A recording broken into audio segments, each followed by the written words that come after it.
لودرنگ کے قریب باراتیوں کی وین سڑک پر کھڑی ٹریکٹر ٹرالی سے ٹکرا گئی۔ 2 خواتین سمیت 6 افراد جاں بحق، 10 خواتین سمیت 16 افراد زخمی۔ 6 زخمیوں کی حالت تشویشناک، زخمیوں کو بھاولپور ریفر کر دیا گیا۔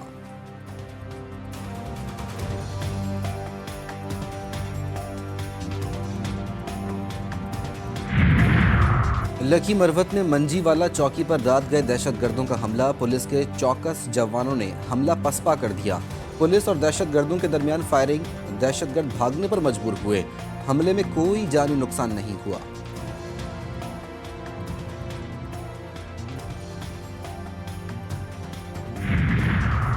اور کوئٹہ سمیت بلوچستان کے شمالی علاقوں میں یخ بستہ ہوائیں چل پڑی، درجہ حرارت نقطہ انجماد سے نیچے گر گیا۔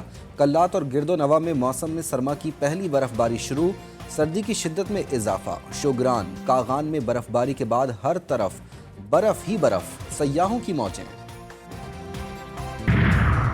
امریکہ کا پاکستان پر انتخابی بے ضابطگیوں کے کسی بھی دعوے کی مکمل تحقیقات پر زور۔ امریکی محکمہ خارجہ کے ترجمان میتھیو ملر نے کہا ہے کہ پاکستان میں حکومت بننے سے پہلے اس پر تبصرہ نہیں کرنا چاہتے۔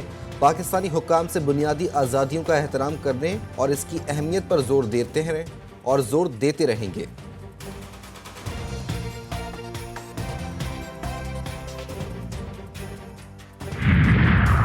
عام انتخابات کے بعد ایک اور اہم مرحلہ، قومی اور صوبائی اسمبلیوں کے اجلاس ایک ہی دن بلانے کا فیصلہ۔ اجلاس 27 فروری کو بلائے جانے کا امکان۔ آئین کے تحت 29 فروری تک قومی اور صوبائی اسمبلیوں کا اجلاس بلانا ضروری ہے۔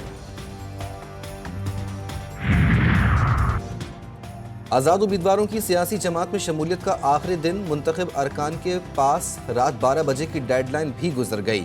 پی ٹی آئی کے 86 نو منتخب ارکان قومی اسمبلی سنی اتحاد کونسل میں شامل، پنجاب اسمبلی کے 105، کے پی کے 85 اور سندھ اسمبلی کے 9 ارکان نے بھی شمولیت سرٹیفکیٹ اور بیان حلفی الیکشن کمیشن میں جمع کرا دیے۔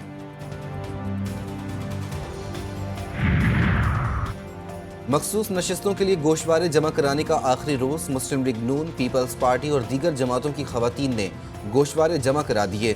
سنی اتحاد کونسل تحریک انصاف کی جانب سے کسی خاتون یا اقلیتی امیدوار نے گوشوارے جمع نہیں کروائے۔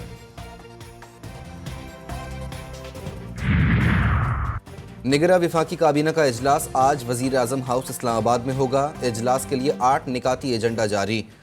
ڈرگ ریگولیٹری اتھارٹی کے دائرہ کار کی منظوری دی جائے گی۔ پیٹرولیم ڈویژن کی سمری پر تیل اور گیس کی تلاش کے موجودہ لائسنس میں ترامیم کی منظوری بھی متوقع۔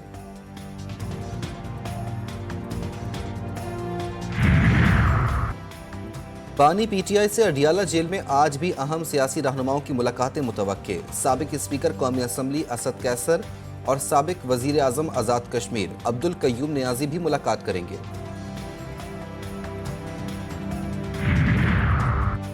نون لیگ نے پنجاب کی 16 رکنی کابینہ کے لیے پلان بنا لیا۔ ملک احمد خان کو وزیر قانون بنائے جانے کا امکان۔ خواجہ عمران نذیر، خواجہ سلمان رفیق، خلیل طاہر سندھو بھی مختلف وزارتوں کے لیے مضبوط امیدوار۔ اسپیکر کے لیے مجتبیٰ شجاع پاشا اور ڈپٹی اسپیکر کے لیے شیر علی گورچانی کا نام۔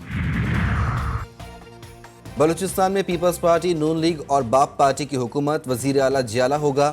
سرفراز بگٹی، ثناء اللہ زہری اور میر صادق عمرانی کے نام شارٹ لسٹ۔ سینئر وزیر کا عہدہ نون لیگ کو ملے گا۔ پیپلز پارٹی اور مسلم لیگ نون کے 6 وزیر ہوں گے۔ بلوچستان عوامی پارٹی سے بھی کابینہ کے 2 ارکان لینے کا فیصلہ۔ اسپیکر متوالا اور ڈپٹی اسپیکر جیالہ ہوگا۔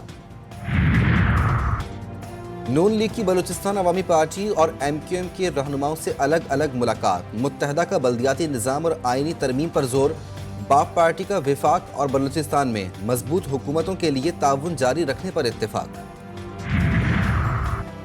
مولانا صاحب بہت دیر کر دی، جے یو آئی کی بلوچستان میں مل کر حکومت بنانے کی پیشکش پر اسحاق ڈار کا جواب۔ لیگی رہنما نے عبدالغفور حیدری کو بتا دیا اب اعلیٰ قیادت ہی کوئی فیصلہ کر سکتی ہے۔ پیپلز پارٹی کے ساتھ شراکت اقتدار کا معاہدہ ہو چکا ہے۔ ٹرانسفرز، پوسٹنگز، اس میں سفارش اور اس میں جو میرٹ کی پامالی ہے وہ میری ریڈ لائن ہے کہ پنجاب میں اللہ تعالیٰ کے فضل سے ہم پہلا ایئر ایمبولنس شروع کرنے جا رہے ہیں۔ کوئی غیر قانونی کام نہیں ہوگا، سفارش ٹرانسفر پوسٹنگ کے لیے فونز ریڈ لائن قرار۔ پنجاب میں کم از کم 5 IT سٹیز بنانے کا اعلان، ایئر ایمبولنس کا آغاز بھی ہوگا۔ نامزد وزیر اعلیٰ پنجاب مریم نواز نے روڈ میپ سے آگاہ کر دیا۔ پارلیمانی پارٹی کے پہلے اجلاس میں ایک بار پھر PTI حکومت پر تنقید، کہا اس سے پہلے جھوٹ اور پروپیگنڈے کا دور تھا۔ اقتدار سب کو چاہیے، تو اسی بندر بانٹ میں آج بٹ گئی پیپلز پارٹی اور انہوں نے جا کے الحاق کر لیا پاکستان مسلم لیگ نون سے۔ بلاول ایک نوجوان سیاستدان ہے، انہوں نے آگے بھی دیکھنا ہے، انہوں نے اگلے 40-50 سال اس ملک میں سیاست کرنی ہے، تو اتنی جلدی وہ اپنی کریڈیبلٹی کھو دیں شاید ان کے لیے نقصان دہ ہوگا۔ بلاول نے شاید کسی دباؤ کے تحت الحاق کیا ہے۔ اقتدار سب کو چاہیے اور سب ہی بندر بانٹ میں لگ گئے۔ ہم چاہتے ہیں جمہوریت مضبوط ہو۔ PTI رہنما مہر بانو قریشی کی GTV نیوز کے پروگرام لائیو ود مجاہد میں گفتگو، بولی پیپلز پارٹی کے لوگوں نے میری سیٹ پر ڈاکہ ڈالا، دھاندلی نہیں دھاندلا ہوا، نہ گیلانی جیتے نہ ہی ان کا بیٹا جیتا۔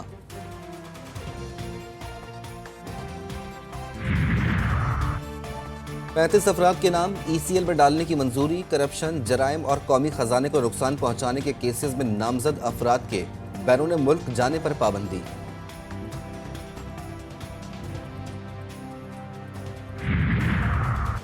سپریم جوڈیشل کونسل کو جسٹس ریٹائرڈ مظاہر نقوی کے خلاف کارروائی جاری رکھنے کا اختیار مل گیا۔ سپریم کورٹ نے بڑا فیصلہ سنا دیا، وفاقی حکومت کی درخواست جزوی طور پر منظور۔ عدالت نے کہا جب کونسل کارروائی شروع کر دے تو استعفیٰ یا ریٹائرمنٹ پر ختم نہیں ہو سکتی۔ جسٹس اظہر رضوی کا اختلافی نوٹ۔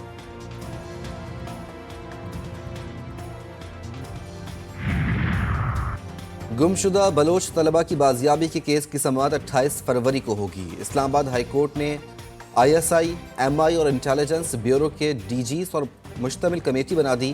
اٹارنی جنرل منصور اوان معاونت بھی کریں گے۔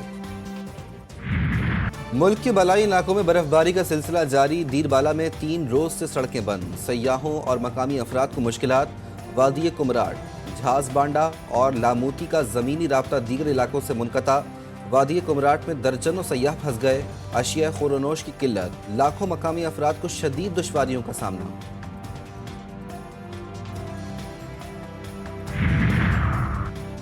مریضوں کے لیے دوا کے بجائے صرف دعا، نگراں سرکار نے جاتے جاتے بھی کام دکھا دیا۔ ادویات کی قیمتیں اب دوا ساز ادارے اور ڈسٹریبیوٹر خود طے کریں گے۔ جان بچانے والی دواؤں کی قیمتیں ڈی ریگولیٹ کرنے پر عوام کا شدید رد عمل، ہزاروں دوائیں مہنگی ہونے کا خدشہ۔ جان بچانا بھی اللہ یا حافظ، حکومت تو بولے گا بس آبادی کم ہوئے گا اور جان چھڑائے گا۔ عوام کو ان لوگوں نے گلے سے پکڑ لیا کہ آپ لوگوں کو زندہ کہنے کا حق ہی نہیں ہے۔ نگراں حکومت نے اس قدر مہنگائی کر دی ہے، کمپنیوں کے مالکان سے مل کر، ایجنٹوں سے مل کر۔ اسرائیل کے غزہ پر وحشیانہ حملے جاری، النصیرات کیمپ اور زیتون پر بموں کی برسات۔ غزہ سٹی میں بھی بمباری، رہائشی عمارتیں اور مکانات نشانہ بن گئے، 19 افراد شہید اور 20 سے زائد زخمی۔ ناجائز ریاست کے غزہ پر مظالم جاری، غزہ پر اسرائیلی حملوں کا منہ توڑ جواب، یمنی فوج کی جانب سے امریکی اور اسرائیلی مفادات کے حامل جہازوں پر حملے جاری۔ خلیج عدن میں امریکی کمپنی کا ایک اور تجارتی جہاز نشانہ، امریکی جہاز پولٹری فیلڈ لے کر جا رہا تھا۔ برطانیہ رائل نیوی کے آبدوز سے ٹرائیڈنٹ میزائل کا تجربہ لگاتار دوسری بار ناکام۔ برطانیہ کے نیوکلیئر ڈیٹرنٹ کا تازہ ترین تجربہ HMS وینگارڈ سے کیا گیا تھا۔ میزائل کے بوسٹر راکٹ ناکام ہو گئے، لانچ سائٹ کے قریب ہی سمندر میں گر گیا۔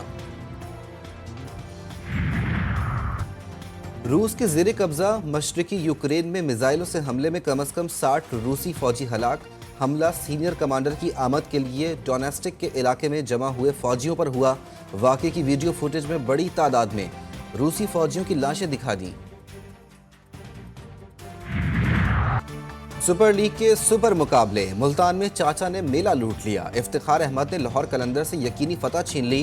لاہور قلندرز نے پہلے کھیل کر 166 رنز بنائے تھے۔ ملتان سلطانز نے ہدف 6 وکٹوں کے نقصان پر 19ویں اوور میں ہی پورا کر لیا۔ محمد رضوان نے شاندار 82 رنز کی اننگ کھیلی۔ افتخار احمد نے 11 بالوں پر 34 رنز بنائے۔ پاکستان سپر لیگ کے دلچسپ ٹاکرے، پہلے میچ میں کیرن پولارڈ کا زلمی بالرز پر لاٹھی چارج، کراچی کنگز نے پشاور زلمی کو بآسانی 7 وکٹوں سے شکست دے دی۔ پولارڈ نے 21 بالوں پر 4 چھکوں 4 چوکوں کی مدد سے ناقابل شکست 49 رنز بنائے۔